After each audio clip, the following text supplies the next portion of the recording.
I did a secret degree in psychology while I was a research fellow for 3 years and worked on an artistic doctoral degree. I secretly studied psychology at a university in the same city. I did not know whether it was allowed, even though I couldn't find anything in my contract that would have suggested it wasn't. But there can be some general restrictions, since you are engaged in a full-time research position. I thought it was safest not to ask. For 3 years I felt like an academic gangster, sneaking out of my studio and secretly going to the university campus and listening to lectures in psychology and taking all the exams. The campus was just one subway station away from my institution, which was convenient.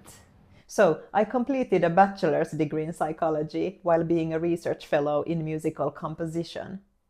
My name is Rebecca. I will share about my journey as a secret psychology student and how the new perspectives I learned have helped me to decode some of the systemic power in the art music world. I learned to interpret some of the patterns in terms of dark personality traits. I will also discuss a book, Personality Disorders, by Allan Horwitz from 2023. One of the most useful ones about personality traits I found. He describes personality disorders from an interdisciplinary viewpoint, including historical, philosophical, and sociological perspectives. One of my motivations for studying psychology was that I wanted to understand narcissism on a cultural level and to understand my personal experiences in art music. I was trying to pull the threads together on a more general level, beyond individual situations, to understand behavioral patterns in this field.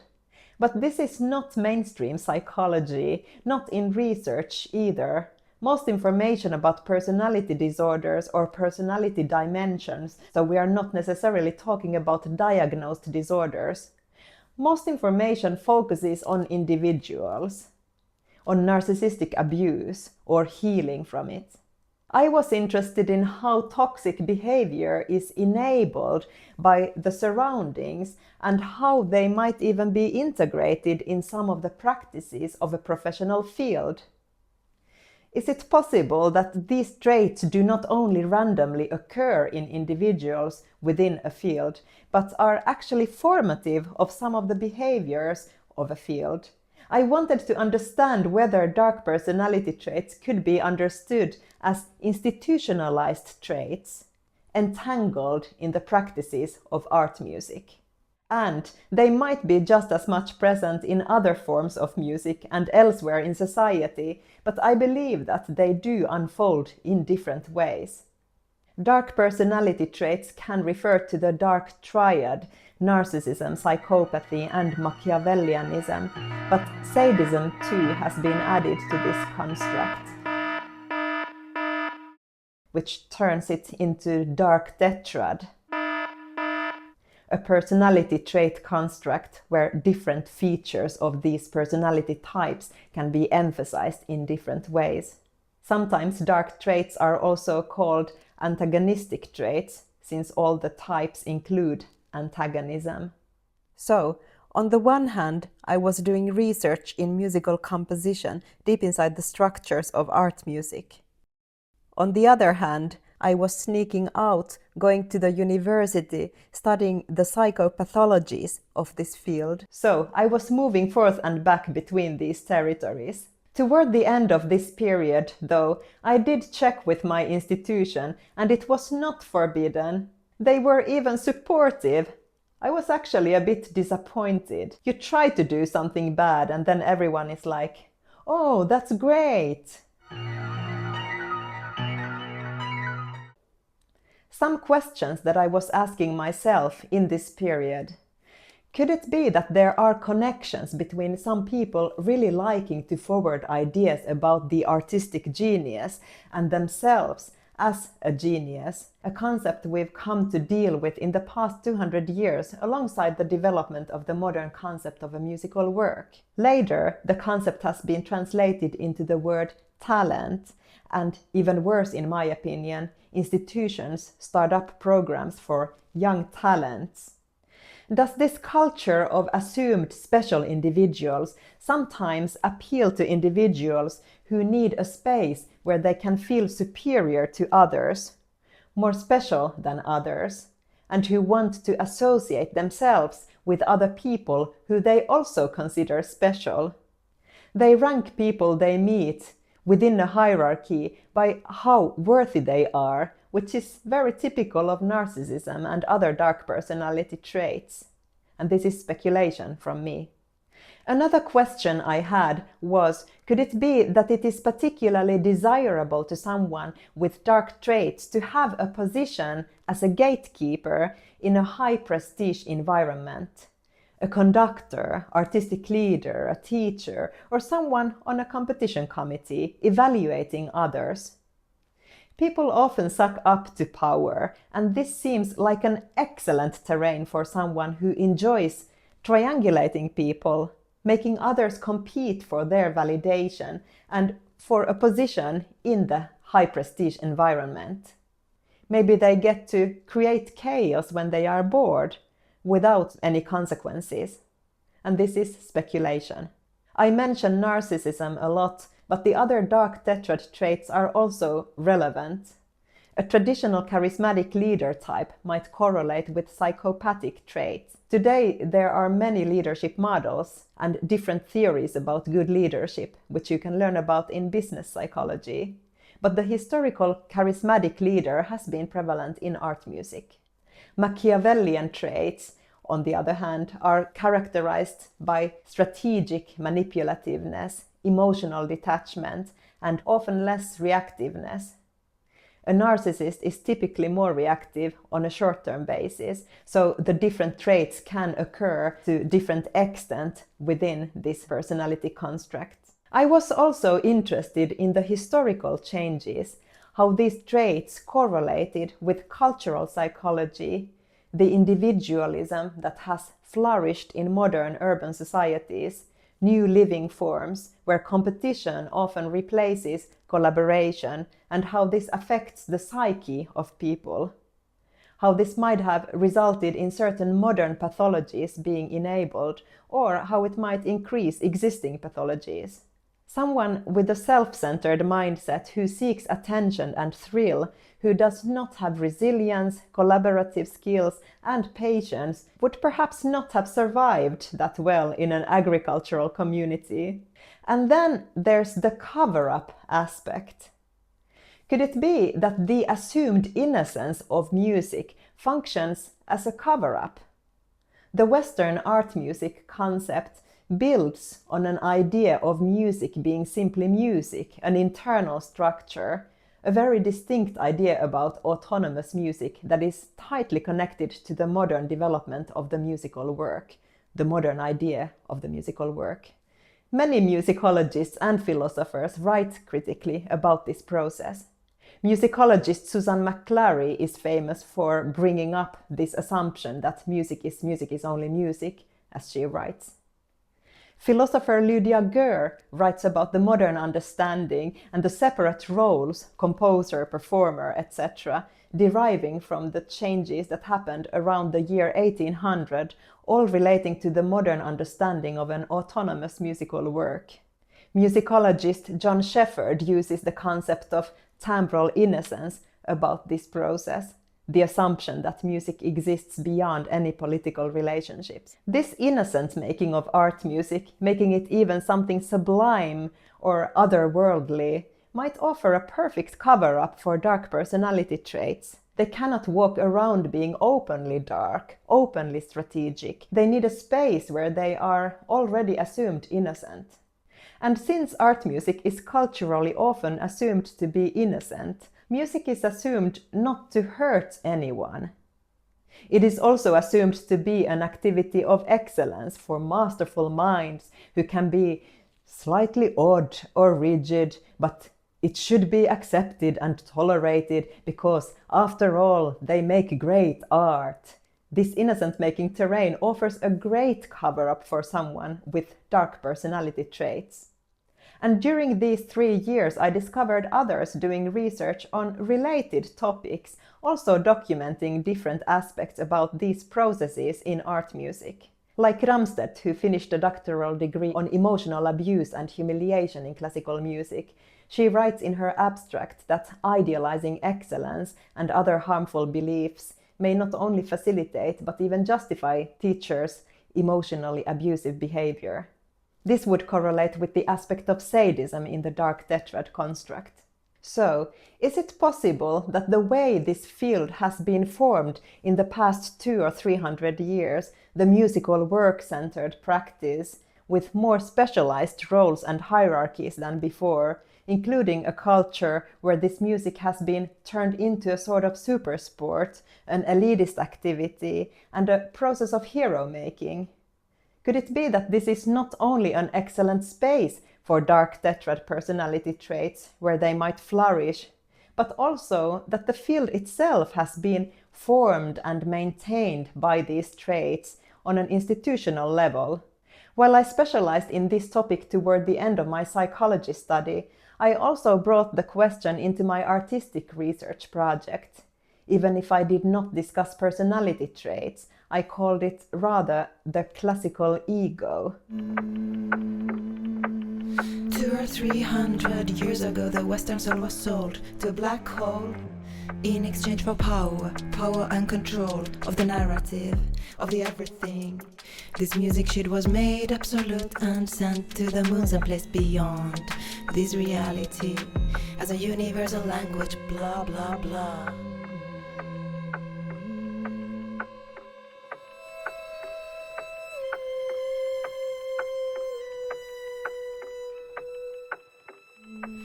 The world was turning so boring and grey, means rationality, industriality.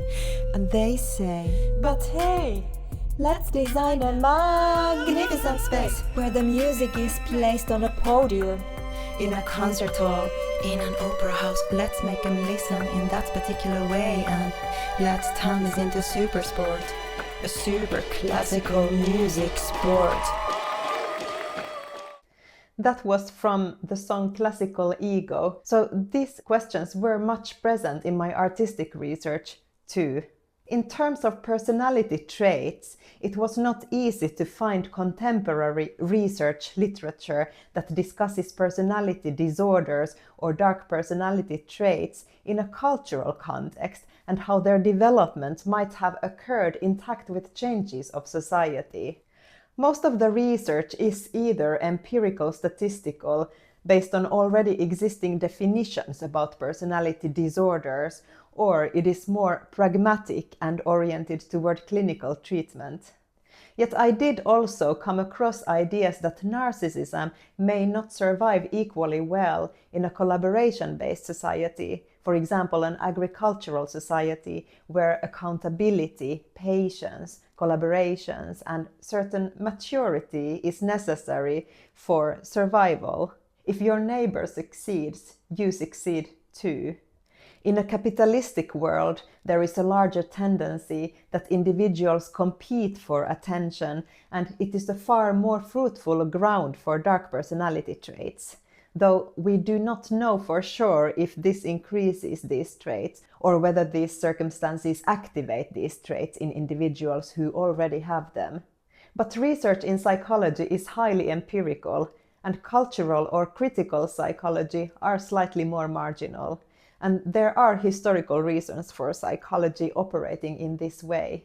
It needed to present itself as a serious science, comparable to natural sciences, and adjust its methods accordingly. There has been some replication crisis in social psychology through the past decades. Research methodology as a topic is central in psychology, and during these 3 years I got a far more thorough and systematic understanding of research methods in general than in any of my previous educations. I was looking for a book that would function as a general guide, a map of the field of research on personality disorders. Even though not all the dark traits are defined as disorders, narcissism is defined as a personality disorder. Machiavellianism is not. Sadism is not in the newest versions of the diagnostic manual, it was in the first versions. And psychopathy has been integrated as part of the antisocial personality disorder. But even the ones that are defined as disorders can also be viewed as personality dimensions on a scale measured in a population. I wanted to find a source that would refer to relevant research and help me understand the discussions and definitions of personality, how we've ended up where we are, but also the connections between personality traits and culture. I came across this book,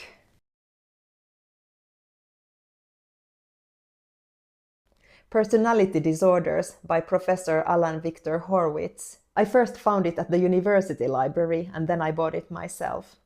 Horwitz gives a brilliant map of this terrain, in my opinion, both from the inside and outside of psychology.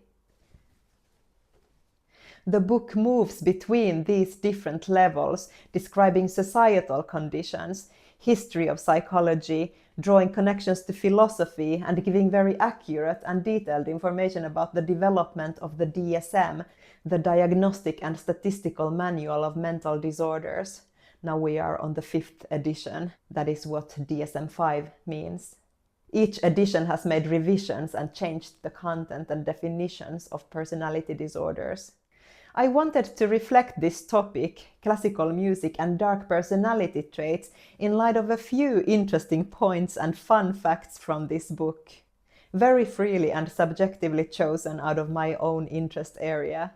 Something that the book interestingly discusses is that there seems to be an ethical aspect about personality disorders, or an aspect that does not only relate to descriptive features, but the traits are considered undesirable and problematic. While that could be a critique of the definitions, or we could claim that they are not only objective descriptions, I like that we maintain a little bit of ethical feel to it, that we are dealing with something complex, not only a problem for the individual themselves, but that there are relationally problematic elements and even societally problematic elements. An interesting fact that I learned from this book is that before the 20th century, personality was almost not discussed. That focus came through increased urbanization and individualism. People being more free to move between jobs and their personality becoming an asset in a new way. But there was something similar before. They talked about character, and especially in the 19th century about good and dutiful character, someone who follows moral principles and shows courage. I am likely not citing this correctly from the book, but I just love that it is not so long ago we talked about good and dutiful character. It serves as such a contrast to today's atmosphere. Being dutiful is not really considered interesting, but something that makes you even exploitable. I absolutely like the word character. I wish it was still a thing. In that framework, where good, reliable character is valued, where someone is expected to prove that they are trustworthy over time, all the psychos would likely go extinct.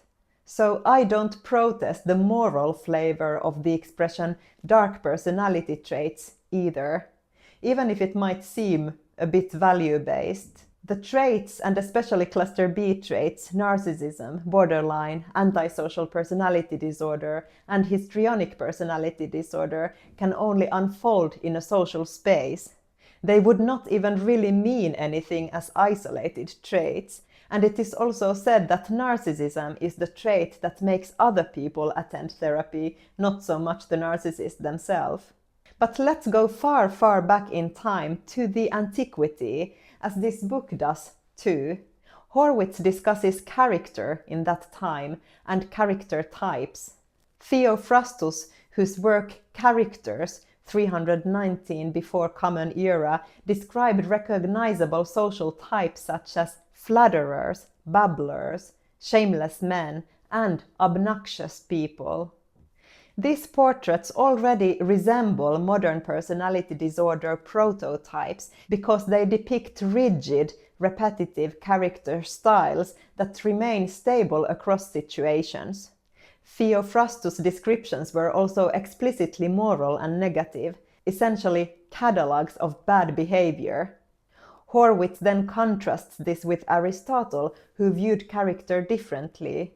For Aristotle, virtue was not a fixed or innate quality, but cultivated through habits, education, and practice. So personality was therefore connected to ethics, learning, and social formation. It was not in the same way rigid over time.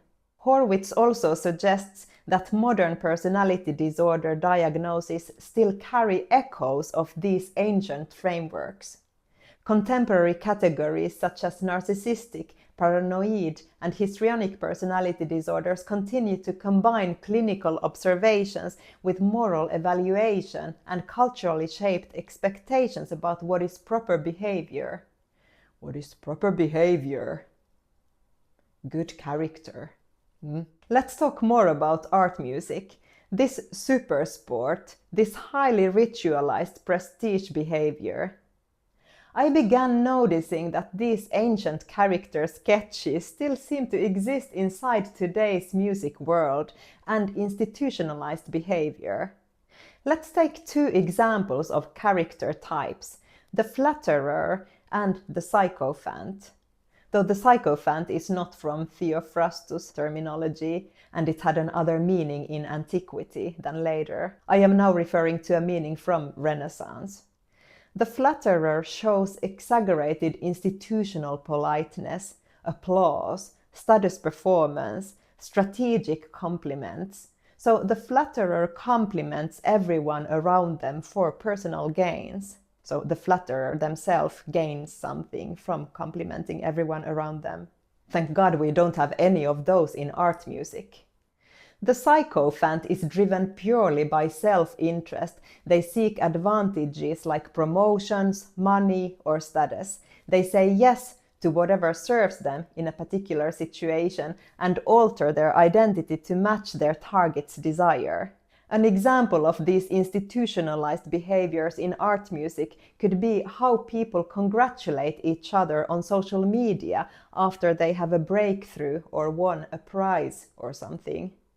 There is likely a social game playing going on behind the aggressive liking and heart liking on Facebook, which took me a very long time to understand. That logic is, if I support them, they will probably support me, or simply not wanting to come across as difficult or someone who does not participate in this joyful celebration of different wins. It is a learned institutionalized behavior. This brings to mind another element from the book. I learned about the neo-Freudian psychologist Karen Horney and her book The Neurotic Personality of Our Time from 1937. This one. According to Horney, there is a clash between the Christian ideal of love and humility, love others like yourself, and the harsh economic reality of aggressive individual competition. This inner conflict creates anxiety and neurosis in individuals. Society tells us to be selfless, humble, loving, and cooperative, explicitly encouraging us to respect and care for others as we do for ourselves. Society simultaneously demands that we achieve economic and social success by outperforming, defeating, and aggressively pushing past anyone else. I think this conflict has been present so strongly in art music, where resources are scarce and where gatekeeperism and all the other elements discussed accelerate the inner conflict. And there's the innocent making of art music at the same time. I have personally experienced this tension so strongly that I have withdrawn from social media sometimes for extended periods of time, exactly because of this reason. Other times I have deliberately shared more down-to-earth things that have nothing to do with successes. Most people are likely tired of it, regardless of whether they show their support or not. But those who can only think about the social world as a hierarchy of either being important or not, those who do have dark traits, they like the game, they live for that game, and there is not really anything outside of it for them. I'll be the genius and you'll be the superstar. Our fantasy, our hegemony. No one will know the difference between what is pretense and what is real. And people will surely believe that these masterworks are all deep and inwardly. This is the brand sold by those who benefit from maintaining the status quos. What a perfect alibi, and who knows, a perfect cover-up for the classical egos. And the art music field might be a reliable deliverer of supply to them. Or some may get to be the misunderstood artist, which is a perfect role for the covert narcissist, the vulnerable narcissist, as a subtype.